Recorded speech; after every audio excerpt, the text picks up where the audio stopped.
Hello, this is Deborah with Black Education TV. Some South Africans, black South Africans, are starting to state that they had things better or things were better under apartheid. So again, I'm going to roll a quick clip from Trevor Noah. He was being interviewed and he's going to give his spin on things as an audience member asked him the question as to what does he think about the apartheid era. Okay, I'm going to roll this clip and be right back. Thank you, Trevor. I enjoyed so much hearing you. My name is Shanka. Pleasure to meet you. Thank you. Same. I led a tour group in 1994 to South Africa, and we visited Soweto, and the children in the school sang to us, and we danced, and it was very, very moving.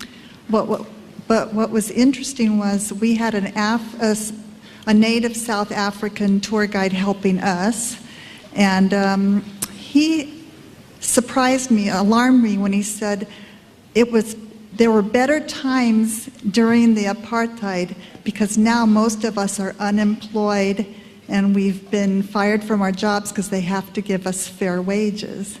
And I was thinking, it's like in the Hebrew Bible in Exodus when the Jews escaped from bondage and slavery from Egypt, and then they started complaining in the desert, we want to go back to slavery. That's when you were speaking about freedom being so difficult. So I would like your comments on, because I heard it more than once from other black South Africans that they had better times before. I will say this. I cannot speak for everyone in South Africa, and I acknowledge that through a combination of the hard work of my parents, luck on my part, and hard work, I know that I'm in a position of privilege, and so I cannot speak for everyone who may not have the same things that I do. But I do know this. Freedom, as I say, is hard work. Just because you achieve it does not mean now everything is going to be good. And a lot of the time, the fault falls at the feet of those who delivered the promises of liberation. Yeah. If we look at the stories across the board, and we even see that in America now, the promises that are made by the politicians are those of a better life, are those of a life that will instantaneously become beneficial for all. You know, and in South Africa, that's what the ANC promised at the time. They said free housing and free everything, and you know, it was this world that was promised, that it was like, now that you've defeated you know, the oppressor, everything will be open to you. You will get to enjoy the spoils. But the truth is, what you have achieved is the ability to work for the spoils, and it's a tough thing. And those liberators now have to work on providing those opportunities. Think about it like this. In South Africa, we had a country that was designed for a minority that didn't even make up 10% of the population. This is everything: housing, plumbing, the electrical grid system, the highways, everything, schools were just designed for a tiny piece of the population. And so once the country is now free, obviously that means you're not going to be able to get everybody to the same level immediately, and that means that there's going to be a lot of capital that needs to be injected. That means there's going to be a redistribution of wealth that needs to happen. That needs to be, there's going to be a lot of systems that need to change in order for that change to take effect. But when people say to me it was better, I struggle to grapple with the idea that it is better to be enslaved. You know,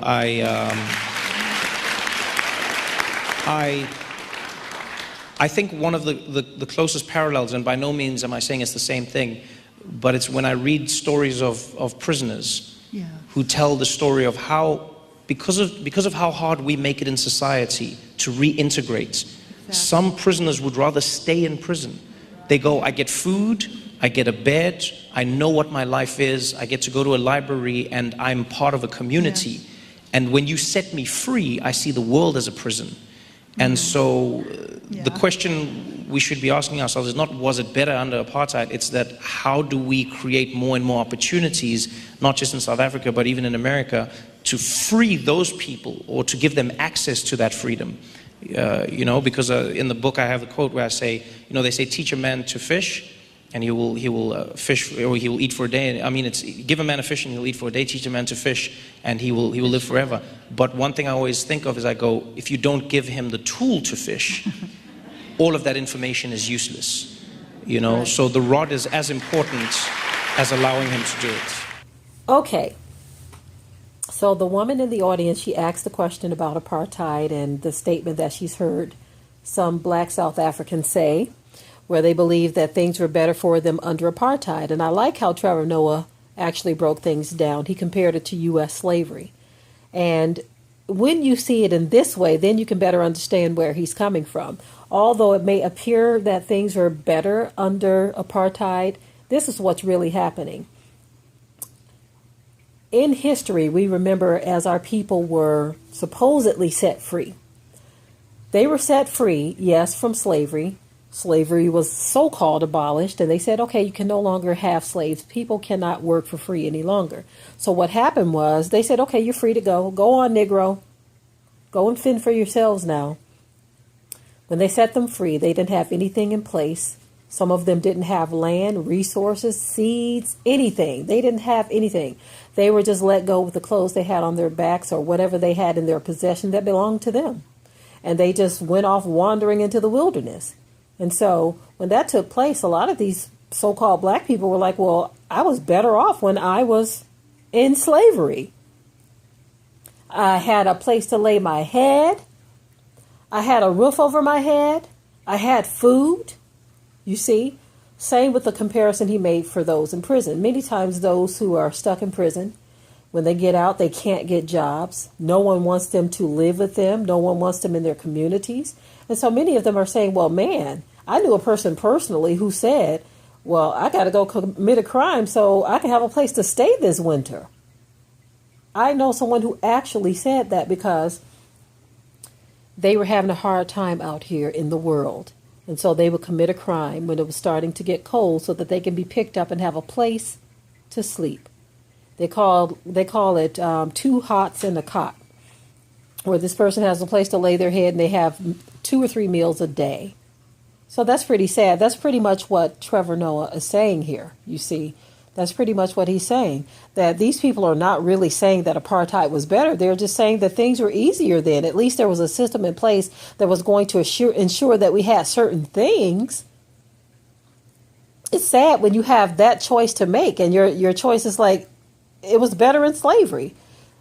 And I believe it was the audience member who made a reference to the children of Israel. Of course, I don't believe she knows who they really truly were. But the comparison was made how even the Israelites, when they left Egypt, they were like, would to God, we would have just stayed in Egypt. We out here in the wilderness, no food to eat, no place to sleep. Maybe we should return to Egypt. Sounds so familiar, so familiar. But when your choice is get out here and fend for yourself with nothing, they're not providing you any type of resources to get a start. You know what they did for their own people? You see how they were able to come and just stake out some land and say, okay, hey, this is my land. This is my homestead. I'm going to claim this. They would give them thousands of acres that they were just able to claim like that. But imagine if they were really giving our people the 40 acres and a mule that was promised. Imagine if that happened in South Africa. What if these people were given a few acres of land, some seeds, and just a little bit to help them get started with their life? I doubt very seriously if they would think apartheid was better. But when you send a person on their way with nothing, of course, they're going to say that slavery was better. You see, nothing is fair in this world, never has been, and until the return of the Messiah, it never will be. It is what it is, and we've got to learn how to navigate through all of this unfairness. And at the same time, deal with the remarks of those who are on the beneficiary end or the benefiting end of all of the resources and the privilege. They have lots to say when they are on the receiving end of the privilege. But notice how those in South Africa, because things have changed somewhat, you see a turning of the tables where a lot of the jobs are going to some of the natives. And the white people are saying, well, things are not fair. But, you know, they never thought things were unfair when it was the black people who couldn't get jobs. They thought everything was honky-dory perfect. That's the unfairness of the mind of people. When things are going good for you, you think things are great for everyone and that these need to stop complaining. But when you get a chance to put the shoe on the other foot and you are experiencing what these people have experienced now, my, how the language changes. The language changes. The attitude changes. But if people could just learn to be fair, we wouldn't even have to have these kind of conversations.